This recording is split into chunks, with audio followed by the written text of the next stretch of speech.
Hi there, welcome back to my cozy corner of the internet. If you're new here, I'm Nora, and on this channel we talk about all the upcoming cozy and indie games. Then I play and review as many of those games as I can, and I share all the games that touch my soul. And yeah, just a cozy space where we talk about lots and lots of games. So with only a week left until June, guess what today's video is gonna be?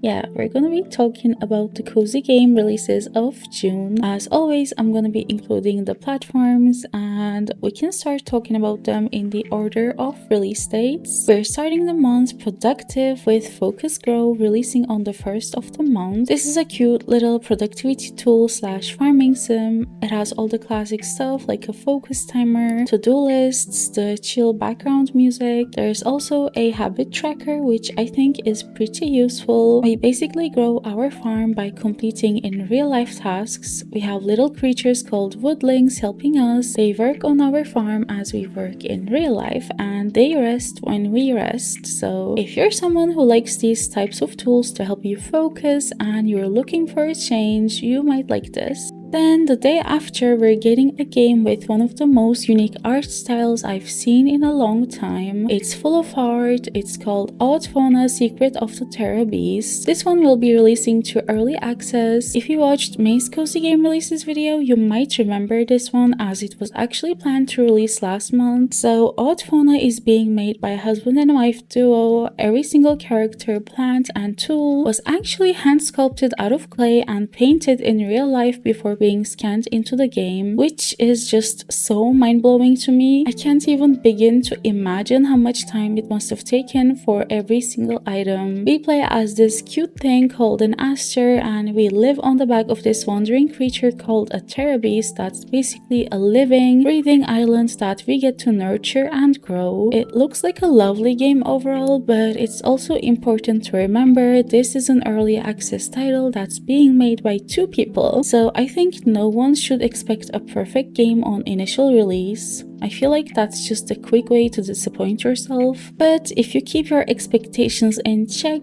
and the game does turn out to be perfect, well, then you're pleasantly surprised. It's a win-win. Next up, we have Swan Song releasing June 4. This is a very cozy puzzle game that's set inside a magical music box filled with personal artifacts. Each puzzle asks players to place notes on a musical scale, and when you turn the key, the composition starts playing, activating platforms and opening paths that guide a small swan to safety and uncovering more of the story. As someone who's not a big fan of puzzle games, this is actually one of the games I'm looking forward to most this month. I really love the color palette. I find music boxes so magical and charming in general. I think this is a great way to tell a story. Really interactive, and yeah, can't wait to play. Also on June 4th, House Flipper Remastered Collection is coming out. I'm not even one bit looking forward to this, to be honest. I just added it here for you. So this adds updated visuals, voice acting, some fresh content like 6 new jobs and over 800 new items. It also includes all the DLC for House Flipper, but it really pains me to say the starting price will be $49.99 USD, and if you own the previous game, the price goes down to $46 USD. If you own the base game plus 1 DLC, the price is $41, 2 DLCs $37, 3 DLCs $32, and yeah, it just gradually goes down. In the end, if you own the base game plus 6 DLCs, then this one will cost you $16 USD, which I think is quite pricey for someone who already bought your game and all your DLCs for just some new content for the same exact game. They also noted that the party DLC, the pop art DLC, and free DLCs don't count towards the discount. Oh, and also your save file from the original game won't carry over. You have to start a whole new game. I don't see anything positive here, to be honest, and if this was another type of video, I would love to criticize it at length, but this is just me informing you about the upcoming releases, and maybe one of you is interested. Let me know in the comments what you think. Are you planning to buy it? And let's move on to our next release. an emotional narrative game called The Quiet Things, which is also coming out on June 4th. This one is set in early 2000s in the south of England, and it's inspired by the developer's real diaries. We play as Alice in her teenage years and slowly uncover her story. The whole vibe of the game kinda reminded me of Gone Home, which is one of my all-time favorite games. But I must warn you that while the gameplay is cozy, the subject is far from it. I recommend checking content warnings. The game was in fact pulled from BAFTA one night before the show because the organizers said there wasn't enough time to put the appropriate warnings in place for the audience. I think it's really important games like this that talk about mental health exist. I know how helpful they can be for lots of people, make them feel seen, and it takes a lot to make a game surrounding your trauma, so this game has all my respect.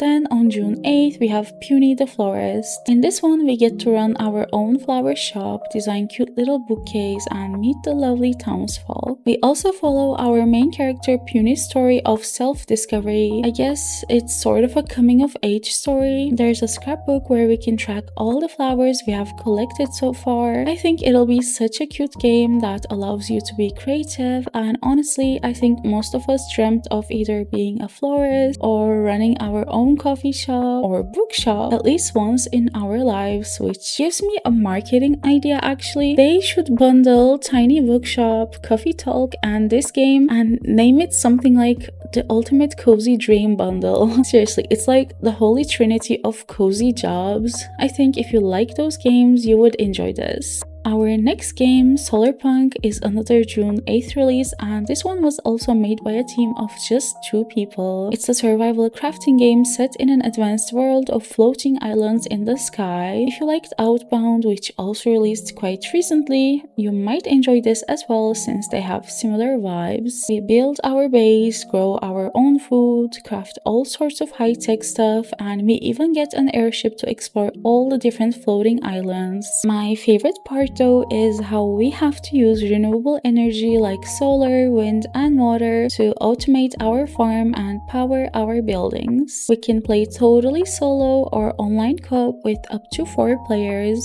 The vibes look just immaculate, so peaceful and cozy. I really hope it'll have a nice release. Next up, we're getting Witchspire on June 10. It's releasing to early access. This is a co-op open-world witch adventure where we and our friends have been chosen to save corruption from spreading through the world. We play as, guess what, a witch, and we're trying to build up a sanctuary and uncover the mysteries of this big open world. Instead of doing chores the normal way, we can use magic for everything. Need wood? We can just cast a spell to call forth a whole forest. Want to mine resources? We can send out magical flying pickaxes to do the heavy lifting for us. We can even use astral projection to float around completely untethered from gravity while we design and build our coven's perfect home. There are also creatures to battle and spirits to collect as familiars to help us out. I think it sounds so dreamy to have a co-op witchy game, but like I said before, this is an early access title for now, so it's always good to keep your expectations in check. Also releasing on June 10 is Crushed in Time. If you played and loved There Is No Game, you need to pay attention because now there is in fact a game. This is a funny point-and-click game from the exact same developers. We play as Sherlock Holmes and Dr. Watson, but it's not a normal detective game at all. Basically, an entire NPC has gone missing from the actual game files, and if we don't find her, the whole game is gonna be doomed. We have to travel into the literal heart of the game's development studio, explore the different stages of how the game was made, and fix things before it gets review bombed. The gameplay is all about pulling, grabbing, and stretching things in this super elastic way to solve puzzles, and the whole game is literally just dripping with creativity. Dripping. Even the release year announcement was chef's kiss. I love when games game, you know? Needless to say, so excited for this. Then on June 11, we have Beastro coming out. In this one, we run a super cozy town-to-table restaurant as Panko, a cute little chef who has to take over the local eatery after his teacher goes missing. We gather ingredients, care for animals, grow our own fruits and veggies, and cook to feed the townsfolk. But our biggest job is actually feeding the caretakers, who are the brave adventurers going out to fight monsters and save the world. Each caretaker has their own flavor preferences like sweet or bitter, and the meals we cook for them actually build their card decks. When they go out to fight in turn-based deck building battles, their skills depend entirely on what we fed them. And when they come back, they recount their journey and play out their battles for us in a cute little puppet theater sequence. It is such a unique mix of a restaurant sim and a strategic card game. I love everything about it and honestly can't wait. Next up, we have Denshattack on June 17. I'm not even sure how to explain this game. We play as a train. We play as a train racer. It's set in a colorful Japanese dystopia where a shady megacorp has sealed all the big cities under giant domes. We play as this beginner racer and we're trying to become a legendary Denshattacker. And instead of normal train tracks, we are flipping, tricking, and grinding our custom gravity-defying train through countryside meadows, volcanoes, and big cities like Osaka and Tokyo. We face off against rival gangs to gain their respect and fight even wilder bosses. The demo has been getting incredibly positive reviews and the whole game is just so flashy and full of style. I think it's a perfect option for those times when you want something with a bit more speed and adrenaline, but still keeping that cozy indie energy. And on June 22nd, we have Cozy Cleaner. This one really reminded me of Hosey, like the part where we clean before we start decorating. And actually, the cleaning was my favorite part of Hosey. It gave me so much satisfaction to just get rid of all the clutter and dirt. And this one brings us right back to that pure relaxation. Our only goal is to tidy up and organize these messy rooms step by step. Each level drops us into a completely different messy room in different settings and we make it spotless. I think it will be a great game to put on your favorite podcast and unwind with. And finally, we have a game that only has a general June release window instead of a specific day. And I almost never include games without an exact date because I feel like they have a higher potential of being delayed. But I just had to talk about this game. I love it so much. It's called Momento.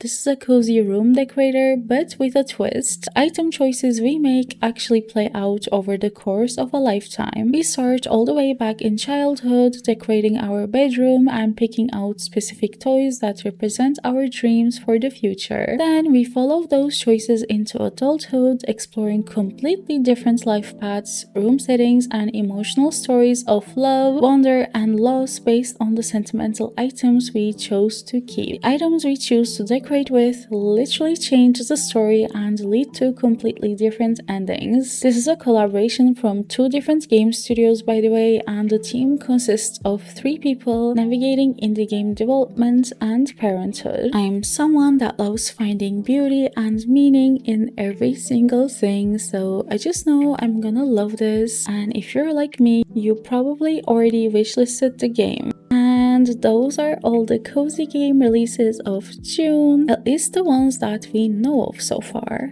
I would love to hear which one excites you the most. Of course, there will be even more surprise releases throughout the month and I will be playing as many of those as I can and talk about them here on my channel, so if you'd like to see more of my videos, please don't forget to subscribe and I will see you next week with a new video. Until then, stay cozy. Bye bye!